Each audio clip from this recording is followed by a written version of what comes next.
how to do the surgery under GA and how to do it under local anesthesia. So these are the routine cases which we see. You can see the list is there. And these are the routine cases which we get in our OPD. And like Dr. Farah pointed out, there are so many lifts to choose from. And today we'll be talking about the Transkambin approach. And on the disclaimer side, I do all my cases under local anesthesia. So I'll be talking about local anesthesia a bit more. And then in the end, I'll be taking up the GA. So how to proceed? Under local anesthesia, so this is the protocol I follow. So the preparation for the patient starts in the pre-operative room itself. So we do the pre-operative medications 5 to 10 minutes before we shift the patient to the OR, so that by the time the patient is taken to the OR, the drugs start taking effect. And we spend less time in patient fidgeting inside the operating room. We give a painkiller, diclofenac, pantoprazole, tramadol, ondansetron, all this is given in the pre-operative room itself. Foley's catheterization, ECG stickers, even the cautery pad, everything is applied in the pre-operative room. The wide bore cannulas in the IV line, everything is secured. And if I have to do it under epidural, for some cases, for some patients who are a little scared and with the time I'm started using epidural less and less. So I even plan to do it one day before. So we don't waste any time in the OR. So sensitivity testing, explaining the patient, the procedure to the patient, everything is done in the pre-operative room itself. And then during the surgery, the patient is made prone, head placed over the ring. The routine way which you position the patient prone for any spine surgery. The trick is to make the patient very, very comfortable. Everything, a awake patient has to be made very comfortable during the surgery. All the bony prominences have to be padded, gel foams, etc. have to be used. The operating room temperature has to be, the patient should not be uncomfortable because of the temperature. We use patient warmers, etc. All that is used, and this is a small video I'll show. So as you can see, everything is very well padded.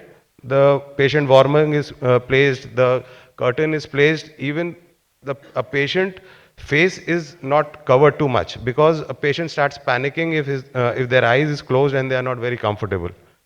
So all this is done, everything is doubly checked by me. And if I'm placing the epidural line, I just snip off the tegaderm so that I have some space for my screws and we can make it a sterile preparation. I secure the arms and the hands, everything is secured, but not very tightly, so patient is not uncomfortable, but they have a little margin of movement. And the feet of the patient are exposed so that I can, ask them during the surgery that to show me the movements of the feet, because I'm doing this procedure under local anesthesia. So as you can see, the abdomen is completely free because I'm using a Jackson table. You can use bolsters as well. And notice here, because of the obesity, the X-rays of poor quality. So this is how we tape the patient to mobilize all the fat and the all those abdominal fat, etc., away from the site of operation so that we can get a better C-arm picture. So this is just taping the abdominal fat and then just taking it out of the way. And you can see the picture has much improved and you can do a better X-ray.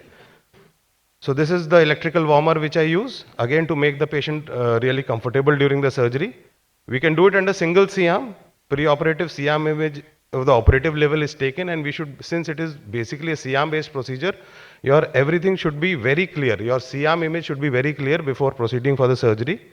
And we also put notes over the C-arm so that if I'm using a single C-arm, the technician doesn't have to, bother too much and reduce the radiation exposure to me during the surgery. So we write the values of the AP and the lateral. The position is marked on the floor as well as on the arm, what position is needed.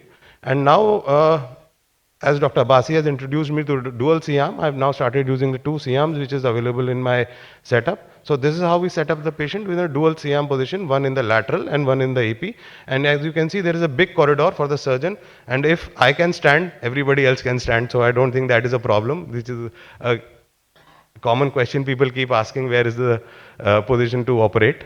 And this is the anesthesia protocol which I use during the local surgery, local infiltration of 5 ml lignocaine with adrenaline 2%, 10 ml sensoricaine and 5 ml NS. And this is for the Transkambin, where it gives a sensory blockade and doesn't give a motor blockade.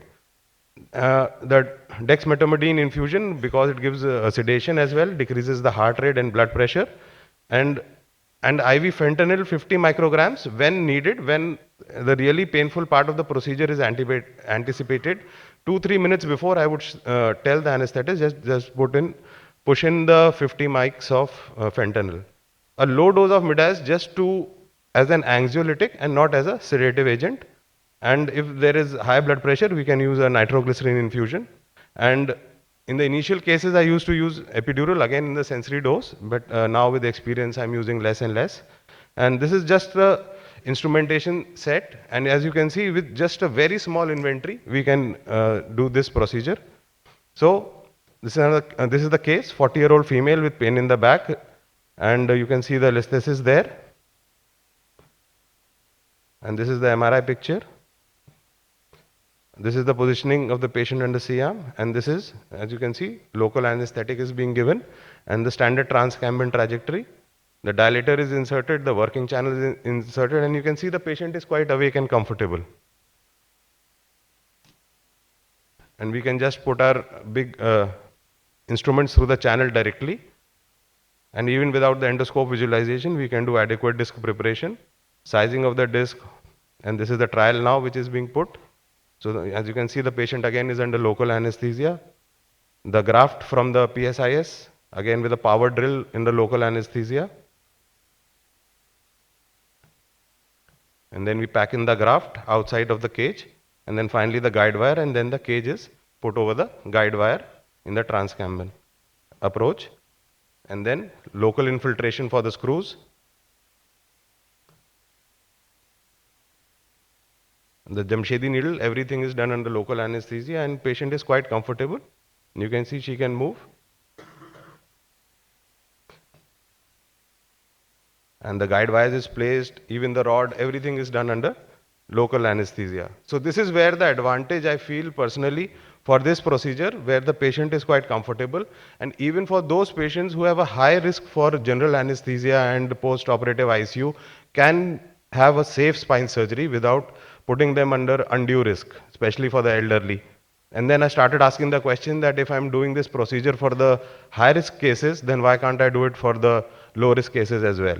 So the basic advantage I feel is doing the procedure under local anesthesia for me. And the awake patient is acting as a neuro monitoring for themselves. So all this is done. Again, this is the routine system for minimally invasive screw placement, and as you can see, even the routine system works very well. And then we'll infiltrate the path of the rod placement again with the local anesthesia.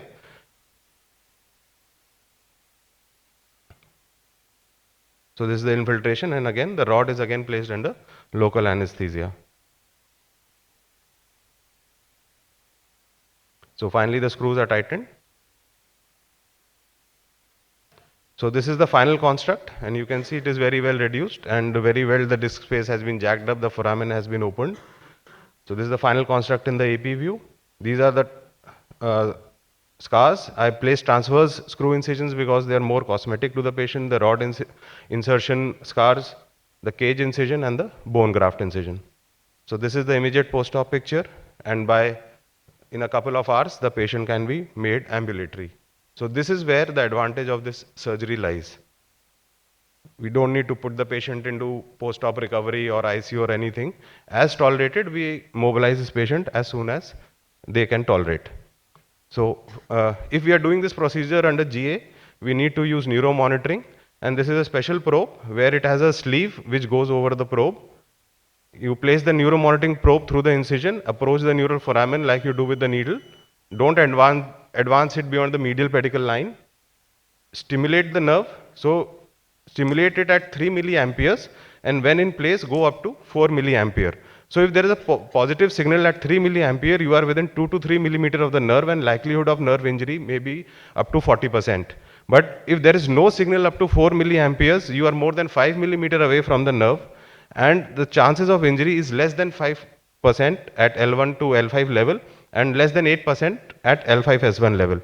In vast majority, you may just have nerve irritation, which is transient, and risk of nerve injury is less than 0.3%. Minor numbness is seen in 1 to 2%. And personally, I feel these things mostly happen in the GA cases, because in the awake patient, they don't let you be too adventurous and be too near to the nerve. And then finally, you advance the guide wire through that channel which you have placed, and then the procedure is the same. So this is just a post-operative protocol. So the take-home message is that Transkambin fusion is safe, effective, and efficient. Careful patient selection and thorough knowledge of the procedure is mandatory. Use of local anesthesia or general anesthesia depends upon the surgeon's preference and expertise. And if the indirect decompression can work from the front, like we do it in OLF regularly, it can surely work from the back as well. And you always have an option of using the endoscope. If you feel a direct decompression is necessary, you can do it in the same sitting or maybe stage the procedure like we are doing it in the OLF. So this is the Kambin Society, and I invite everyone to be a part of it, and we can take this procedure to more people. So thanks a lot for a patient hearing.